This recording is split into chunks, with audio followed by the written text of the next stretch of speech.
Bonjour tout le monde, donc je vous retrouve pour une nouvelle vidéo et cette fois-ci c'est pour une vidéo carte et je vais m'inspirer du modèle que je vous montre donc actuellement à l'écran. Donc c'est un modèle que j'ai trouvé sur Pinterest et si je retrouve le lien je mettrai en barre d'infos. Donc ma base de cartes, donc je suis partie sur une base de cartes en craft qui mesure à peu près donc on va dire environ 10,5 sur à peu près on va dire 15 cm, mais c'est un petit peu moins. Donc c'est les bases de cartes en fait qu'on trouve chez Action, donc les mesures ne sont pas toujours forcément exactes. Donc là vous voyez un petit peu le matériel que je vais globalement utiliser, donc notamment ce papier qui provient d'un bloc de chez Toga, donc c'était une collection pour la Saint-Valentin, donc une ancienne collection. Et donc je vais utiliser ce papier donc, et ce dies, donc le rectangle fausse couture, pour faire mon papier de fond de carte. Donc bon, j'ai pris avec des fausses coutures, mais au final c'était pas forcément utile, puisque en fait je vais abîmer le papier donc avec ma lame de ciseaux. Alors par contre le papier je trouvais qu'il se, enfin j'ai eu du mal à abîmer les bords sans trop déchiré en fait. Vous voyez, il y a pas mal d'endroits où j'ai vraiment beaucoup déchiré le papier. Bon, en même temps, voilà, hein, ça donne justement l'aspect, on va dire, abîmé que je voulais. Donc, pour une fois, je vais utiliser ma Walnut Stain, voilà, parce que je trouvais que c'est un marron beaucoup plus foncé, donc je trouvais que ça collait bien. Je pense, alors après, sur le modèle que j'ai utilisé, alors c'est vrai qu'on voyait pas forcément très bien au début de la vidéo, mais en tout cas par rapport à ce que moi je voyais sur la photo, les bords étaient vraiment bien ancrés. J'avais le sentiment que c'était soit une encre noire, soit vraiment un marron très foncé qui avait été utilisé. Donc du coup, j'ai opté pour la Distress Walnut Stain. Donc c'est vrai que c'est une encre que j'utilise pas très souvent, donc c'était l'occasion aussi de l'utiliser. Donc ensuite, donc dans la enfin sur la photo qu'on a vue au départ, il y avait donc un apron qui était utilisé. Donc, alors moi, il faut savoir que j'ai pas copié hein, la carte qui a été faite. Je m'en suis inspirée donc parce que j'ai fait quelques changements. Donc au niveau de mon apron, donc je le trouvais un peu trop blanc. Donc vous avez vu, hein, j'ai ressorti ma distress favorite, donc la Edge Mahogany. Et donc en fait, je vais ancrer alors légèrement, on va dire, le napperon de manière à ce qu'il soit un peu moins blanc et qu'il soit un petit peu plus dans les tons, on va dire, roses, qui correspondent davantage justement au ton de ma carte. Donc vous voyez, l'ancrage est vraiment très léger. Donc j'en ai ancré qu'une partie puisque j'ai besoin que de la moitié, on va dire, de mon apron. Et je dirais même encore un petit peu moins. Donc je vais le coller en fait avec mon bâton de colle, hein, vous avez vu. Et je vais le fixer et ensuite je vais donc avec mon ciseau découper l'excédent. Donc vous voyez, j'ai pas tout à fait utilisé, on va dire la moitié du napperon, un petit peu moins. Et voilà ce que j'obtiens. Donc voilà, donc ensuite je vais donc utiliser ce papier, donc c'est un papier qui provient d'un bloc de chez Action, et donc un dies pour former cette étiquette, et je vais donc reprendre ma Distress Edge Mahogany, et là je vais ancrer en fait, comment dire, les bords mais de manière assez large, et vous voyez j'insiste pas trop non plus, parce que je veux que l'effet soit, on va dire, un petit peu léger. Et ensuite, ce que je vais faire, c'est que je vais reprendre la Walnut Stain.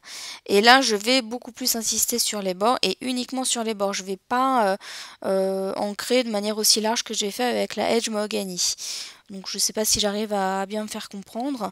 Mais encore une fois, au départ je voulais pas faire la Walnut Stain, mais je trouvais que du coup mon papier ressortait pas suffisamment une fois qu'il était posé sur ma carte en fait.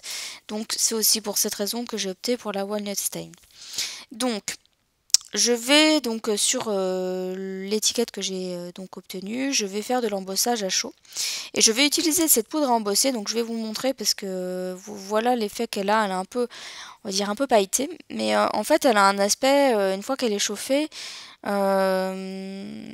un peu, je ne saurais pas vous dire, elle donne, donc elle est brillante, mais un peu comme les effets nacre des coquillages, enfin, je suis pas forcément très claire. Vous allez voir le résultat, je vais vous le montrer en plus gros plan à la fin. Donc c'est une poudre à embosser que j'avais trouvée sur le site Scrap à faire, qui malheureusement a fermé. Donc je ne saurais pas vous dire si elle est toujours en vente ou pas. Je sais que voilà, il y a quelques... Moi j'avais passé une commande et je sais que le site fermait. Enfin, ils ont annoncé la fermeture du site il y a 1 ou 2 semaines. Donc j'ai ancré donc mon tampon écriture, donc c'est un tampon de chez Artemio, hein, avec donc une encre watermark qui me permet de faire de l'embossage à chaud. Donc j'ai donc vous avez vu que j'ai passé aussi mon coussin anti-électrostatique pour que ça, enfin la poudre adhère bien uniquement à l'encre. Et donc ensuite, voilà, je vais venir chauffer donc la poudre à embosser donc sur l'ensemble de mon étiquette et je vais vous montrer justement le résultat qu'on obtient donc une fois que j'aurai terminé de chauffer. Donc franchement cette poudre à embosser elle est vraiment top, je trouve qu'elle a vraiment un joli rendu. Donc alors je vais vous montrer en plus gros plan pour que vous puissiez voir un petit peu les reflets qu'elle a. Donc vous voyez les reflets sont un peu colorés, donc ça fait comme un effet nacre en fait, qu'on a comme dans les coquillages. Je sais que dans certains coquillages on peut avoir cet effet là en fait. Donc voilà, en tout cas, franchement je suis vraiment pas déçue de cette poudre à embosser, je trouve que le résultat est vraiment très joli.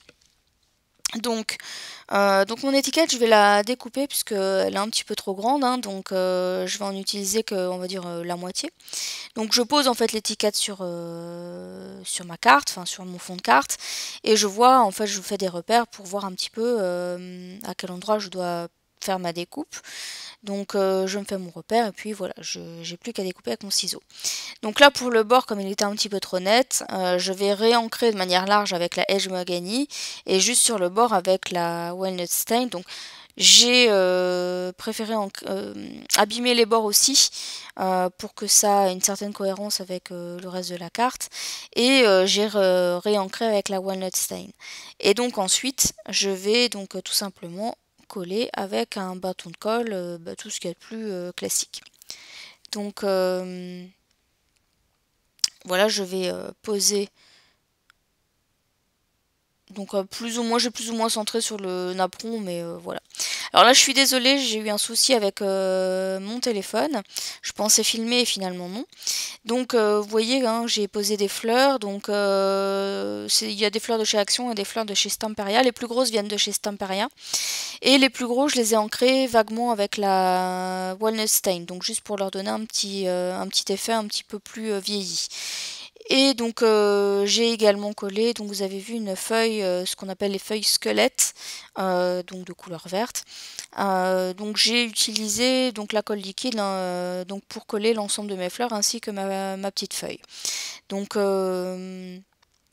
je suis encore restée sur des tons roses, rose-violet on va dire pour la composition des fleurs. Donc là vous voyez je m'écarte un petit peu de ce qui était par rapport à la carte on va dire que je vous ai montré au tout début, puisqu'il n'y avait pas ce type de composition donc sur la carte. Il y avait un autre élément mais voilà, je préférais faire comme ça.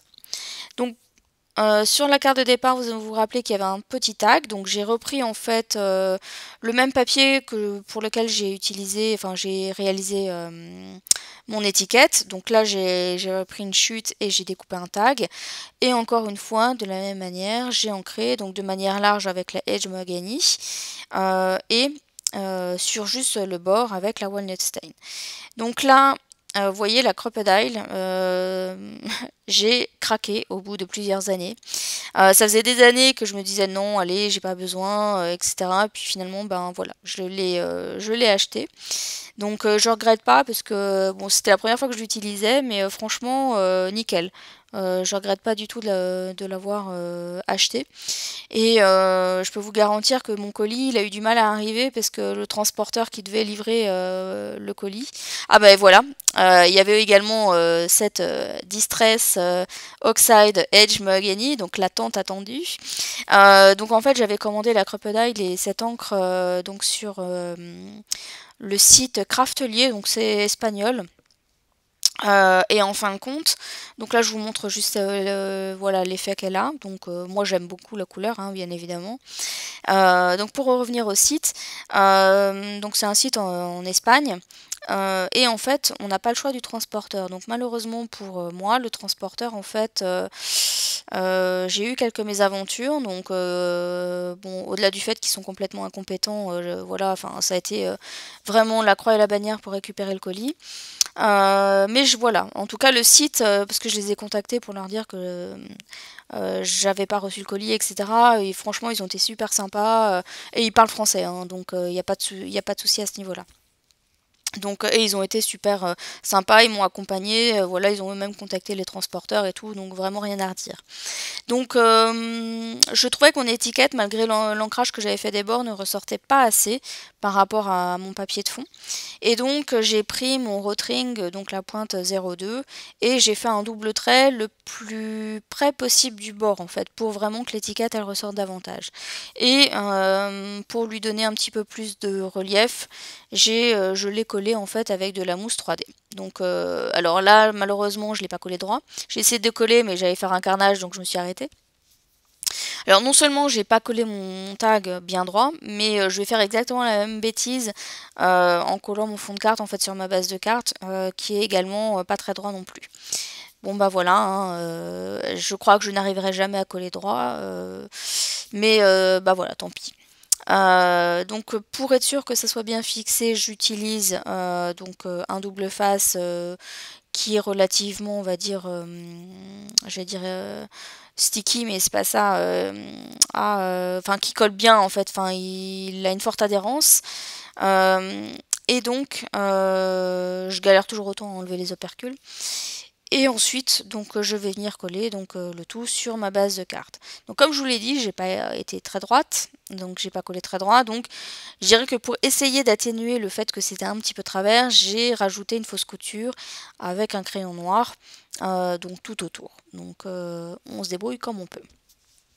Donc voilà, donc ma carte va bientôt arriver à sa fin. Donc n'hésitez pas à me dire ce que vous en avez pensé. Donc je répondrai toujours à vos commentaires, il n'y a pas de souci. J'en profite également pour souhaiter la bienvenue à mes nouvelles abonnées et puis pour remercier toutes les plus anciennes pour votre fidélité. Donc pour ma part, je vous retrouve bientôt pour une prochaine vidéo. Bye bye!